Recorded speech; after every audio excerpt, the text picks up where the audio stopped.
Pesquisa da Fundação Getúlio Vargas aponta para um problema que já preocupava os especialistas e movimentos sociais durante a pandemia de Covid-19. A desigualdade aumentou no Brasil. E não só aumentou, como ficou pior em relação a outros países. Veja na reportagem de Kaique Santos.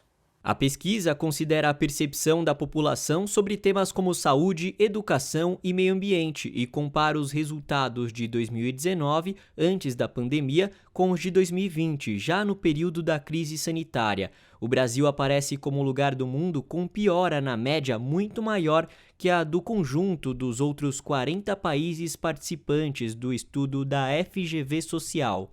A rigor, saúde e meio ambiente não pioraram no mundo, tiveram até um aumento de 1 ponto de porcentagem, a satisfação com essas políticas.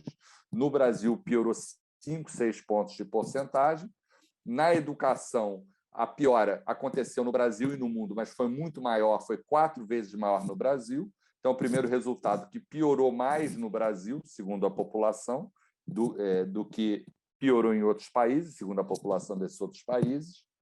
E o segundo resultado é que no Brasil a piora foi muito mais forte entre os mais pobres. Entre os 40% mais pobres, a queda na avaliação de ensino no Brasil caiu 22%, e mesmo entre os que ganham mais, a piora também foi maior se comparada à média dos demais países. Os dados não surpreendem quem já alertava para a falta de políticas públicas, não só nessas áreas pesquisadas.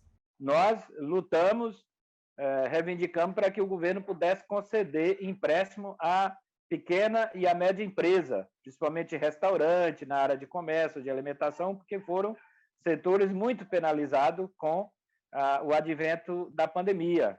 O apoio à agricultura familiar. O governo cortou também qualquer incentivo de apoio à agricultura familiar. Com isso, nós presenciamos uma crise de alimentos, não só pelo aumento da carestia dos alimentos, mas também pela falta de renda das pessoas.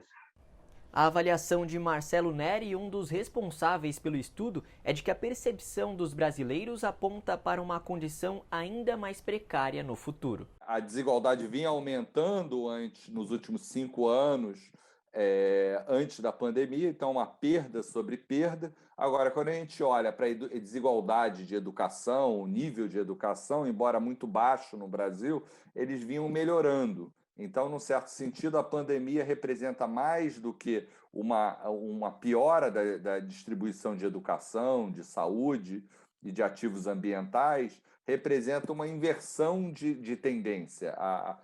Desde o nível muito ruim, a distribuição de educação vinha melhorando. E com a pandemia, pior. Gente, bora fortalecer a TVT? É só clicar em inscrever-se e depois clicar no sininho. Pronto! Assim que pintar notícia nova, você fica sabendo no ato.